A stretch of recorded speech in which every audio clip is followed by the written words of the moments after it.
আজি পবিত্ৰ ঈদ আৰু পবিত্ৰ ঈদৰ প্ৰতিগৰাকী ইছলাম ধৰ্মাৱলম্বী লোকলৈ মোৰ তৰফৰ পৰা টাইমিটৰ তৰফৰ পৰা শুভেচ্ছা জ্ঞাপন কৰিছোঁ। এই মুহূৰ্তত মই ইছলামপুৰ মছজিদত উপস্থিত হৈছোঁ আৰু ইছলামপুৰ মছজিদত নামাজ আদায় কৰি আছে ইছলাম ধৰ্মাৱলম্বী লোকসকল। হাজাৰ হাজাৰ লোক সমবেত হৈছে এয়া ঈদগাহত। হাজাৰ হাজাৰ লোকে তেওঁলোকে নিজৰ নামাজ আদায় কৰিছে। যিহেতু এমাহৰ অন্তত এমাহ ৰজা ৰখাৰ অন্তত তেওঁলোকে আজি পবিত্ৰ ঈদ উল ফিতৰ উদযাপন কৰিছে আৰু সেই ঈদ উল ফিতৰৰ যি নামাজ আদায় কৰা পৰিলক্ষিত হৈছে। আমি দেখুৱাইছোঁ ইমূৰৰ পৰা সিমূৰলৈকে কেৱল ইছলাম ধৰ্মাৱলম্বী লোকসকলে নামাজ আদায় কৰা পৰিলক্ষিত হৈছে। প্ৰতিগৰাকী শিশুৰ পৰা বৃদ্ধলৈকেও ইয়াত নামাজ আদায় কৰিছে। আমি দেখুৱাইছোঁ এমাহ ৰজাৰ অন্তত আজি ঈদ উল ফিতৰৰ নামাজ আদায় কৰা পৰিলক্ষিত হৈছে।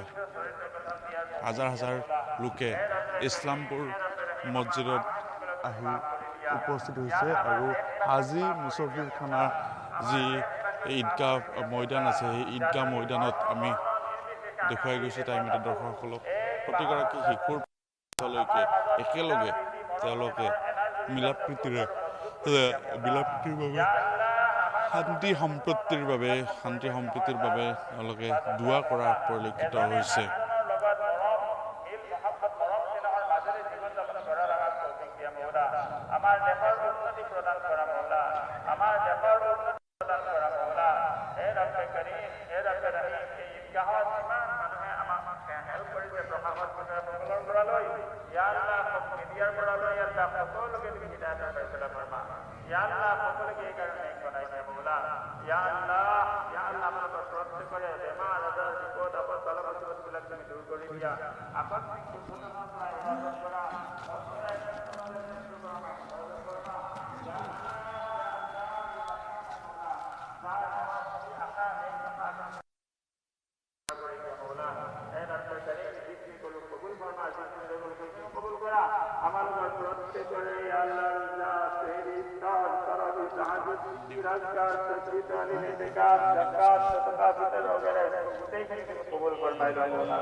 কেনেকৈ ক'লে তুমি ৰাজি হ'বা, তুমি আমাক তোমাৰ পছন্দ মতাবিক বনাই দিবা মৌলা।